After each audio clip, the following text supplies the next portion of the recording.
আসসালামু আলাইকুম, আশা করছি সবাই ভালো আছেন। আজকে আমরা first order and first degree differential ইকুয়েশনের কথা বলবো, অর্থাৎ first order and first degree differential ইকুয়েশনের কথা বলবো। ওকে, সো এখন এই ধরনের ইকুয়েশন সলভ করার অনেকগুলো মেথড আছে। ফার্স্ট অফ অল আমরা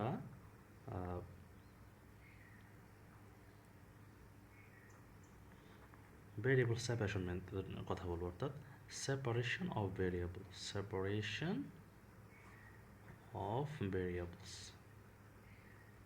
ওকে, সো আমি একটা কোয়েশ্চন দিয়ে বিষয়টি আলোচনা করি। ধরেন আপনাকে পরীক্ষা বলা হলো solve the differential equation dy dx is equal to e to the power x minus y plus x square e to the power minus y. So এখন এই যে ডিফারেনশিয়াল ইকুয়েশন আমরা লক্ষ্য করছি, এখানে শুধুমাত্র dy dx আছে, অর্থাৎ dy dx বলতে আমরা কয়বার ডিফারেন্সিয়েট করলাম? একবার ডিফারেন্সিয়েট করলাম, অর্থাৎ অর্ডার হচ্ছে 1, আর dy dx এর পাওয়ার কত? 1, সেই জন্য ডিগ্রি হচ্ছে 1। সেই জন্য এই ধরনের ইকুয়েশনকে বলা হয় first order and first degree differential equation. Now আমরা কিন্তু ডান পাশে এইভাবে লিখতে পারি, ধরেন e to the power x into e to the power minus y, কারণ আমরা জানি কোনো সব পাওয়ার কী করতে হয়? যোগ করতে হয়, তাই না? এখন বাম পাশে আমার অ্যাজ ইট ইজ থাকলো dy dx, ডান পাশে কিন্তু আমরা e to the power minus y common নিতে পারি, তাই না? কমন নিলাম, এরকম একটা রেজাল্ট আসলো। তো পরবর্তীতে আমরা আমরা যদি ভেরিয়েবল সেপারেশন মেথড দিয়ে কাজ করতে যাচ্ছি, ভেরিয়েবলগুলিকে এমনভাবে সেপারেট করতে হবে যেন কি না হয়ে যায়, এক্স এবং ওয়াই যেন মিক্স আপ না হয়ে যায়। সো আমি সেপারেট করলাম। আফটার দেন আমি এই পাশে এইভাবে লিখতে পারি, উপরটা দিলে মাইনাসে ব্যানিশ হয়ে যাবে, e to the power x plus x square. অর্থাৎ ভেরিয়েবল সেপারেশন মেথডের ক্ষেত্রে যে কাজটা করতে হবে, এক্স এবং ওয়াইকে এমনভাবে ছলে বলে কৌশলে সেপারেট করতে হবে যেন কি না হয়ে যায়, এক্স এবং ওয়াই যেন মিক্স আপ না হয়ে যায়, সেপারেট যেন থাকে। এবং ডিওয়াই এবং ডিএক্স এটা কিন্তু উপরে থাকবে, অর্থাৎ লবে অংশে থাকবে, এটা হরে থাকতে পারবে না। আফটার দেন যে কাজটা করতে হবে, উভয় পক্ষে ইন্টিগ্রেশন করতে হবে। ঠিক আছে, আমরা এই যে উভয়পক্ষে কী করলাম? ইন্টিগ্রেশন করলাম। এখন আমার বাম পাশে যেহেতু ডিওয়াই আছে, সো আমরা ওয়াই সাপেক্ষে ইন্টিগ্রেশন করব। ডান পাশে যেহেতু ডিএক্স আছে, আমরা ডিএক্সের এক্সের সাপেক্ষে কী করবো? ইন্টিগ্রেশন করব। ই টু ফোর ওয়াইকে যদি ওয়াই সাপেক্ষে যদি ইন্টিগ্রেশন করি, ই টু ফোর ওয়াই হবে, আর এক্সকে যদি ই টু ফোর এক্সকে যদি এক্সের সাপেক্ষে ইন্টিগ্রেশন করি, ই টু ফোর এক্স হবে, এক্স স্কোয়ারকে যদি আমরা ইন্টিগ্রেশন করি, এক্স কিউব বাই 3 হবে। যেহেতু ইন্টিগ্রেশন করা শেষ, একটি কনস্ট্যান্ট দিতে হয়, সিকে বলা হয় ইন্টিগ্রেটিং কনস্ট্যান্ট, তাই না? সো এখন যে রেজাল্টটা আসছে এটি হচ্ছে আমার অ্যান্সার, তাই তো? ওকে, তাহলে ভেরিয়েবল সেপারেশন মেথডে যে কাজটা করতে হয়, ছলে বলে কৌশলে ভেরিয়েবলগুলিকে কী করতে হয়? সেপারেট করতে হয় যেন কি না হয়, এরা মিক্স আপ যেন না হয়ে যায়।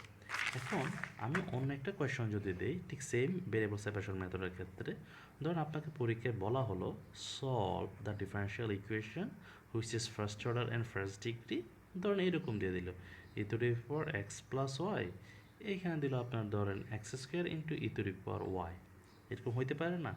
সো আমাকে দিয়ে দিল, আমরা বাম পাশে অ্যাজ ইট ইজ যা আছে তাই লিখলাম। এই অংশে আমরা কিন্তু এইভাবে লিখতে পারি। আমার টার্গেট কিন্তু কী করা? ভেরিয়েবলগুলিকে সেপারেট করা, এমনভাবে সেপারেট করা যেন কি না হয়ে যায়, এক্স এবং ওয়াই যেন মিক্স আপ না হয়ে যায়।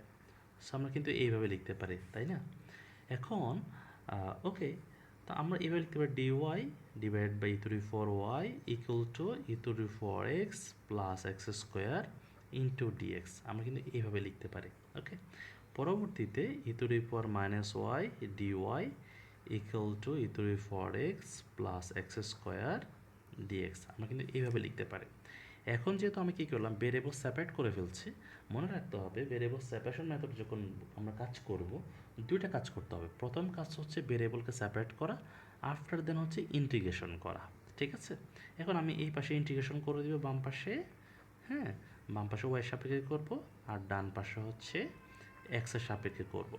ওয়াই সাপেক্ষে যদি আমি করি, হ্যাঁ, আমি ডান পাশটা করে ইতুর এক্স করলে ইতুর এক্স হবে, এই যে এক্স কিউব বা ইতুরি হবে, প্লাস সি দিয়ে দিলাম। এই অংশে করলে কী হবে? ইতুরি ফর মাইনাস ওয়াই, মানে যারা ভাগ করলাম, বা আপনি গুণও করতে পারেন, কোনো সমস্যা নাই, অথবা আপনি চাইলে একবার মাইনাস ইতুরি ফর ওয়াই লিখে দিতে পারেন, ইতুরি ফর এক্স, এই যে x cube by 3 plus C.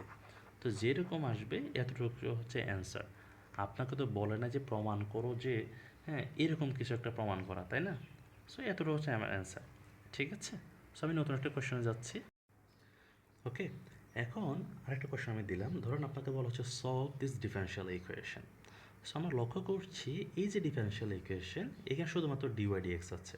তাহলে আমরা বুঝলাম এটি হচ্ছে first order and first degree differential equation.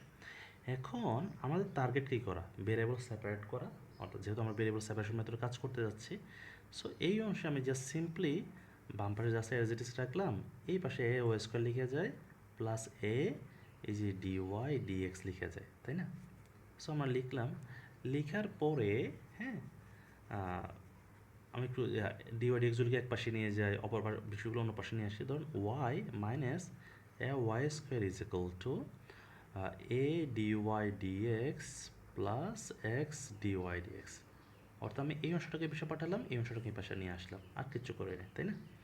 এখন আমরা এখানে ওয়াই কমন নিতে পারি, ওয়ান মাইনাস এ ওয়াই লেখা যাবে। এদিকে যদি আমরা ডিওয়াই ডিএক্স যদি কমন নিয়ে নিই, এ প্লাস এক্স হবে, তাই তো?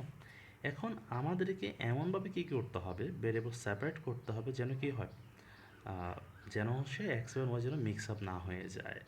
সো এখন পরবর্তীতে আমরা এভাবে লিখতে পারি, ধরেন dx divide by a plus x লিখে যাবে, আর এই পাশে dy divide by y into one minus a y, এরকমটা লিখে যাবে, তাই তো? সো এখন দেখেন এর যেহেতু আমরা সেপারেট করে ফেলছি, যেমন দেখেন এক্স এবং ওয়াই এমনভাবে সেপারেট করা হয়েছে যেন কি না হয় এখানে তারা যেন মিক্স আপ যেন না হয়ে যায়, আমরা লক্ষ্য করছি। তো যে বিষয়টি আর একটু লক্ষ্য রাখতে হবে, ডিএক্স এবং ডিওয়াই সবসময় উপরে থাকবে, কখনো হরা থাকতে পারবে না। এখন কি করতে হবে? অবশ্যই ইন্টিগ্রেশন করতে হবে। এখন ইন্টিগ্রেশন করার জন্য আমি তাহলে ইন্টিগ্রেশন করে দিচ্ছি, এই যে dx by a plus x, এই পাশে আমাকে ইন্টিগ্রেশন করতে হবে dy divided by y into one minus a y. এখন আমরা জানি ইন্টিগ্রেশন সূত্র, আমরা জানি integration dx by x equal to আমরা জানি লন এক্স, আমরা এই সূত্র কিন্তু জানি।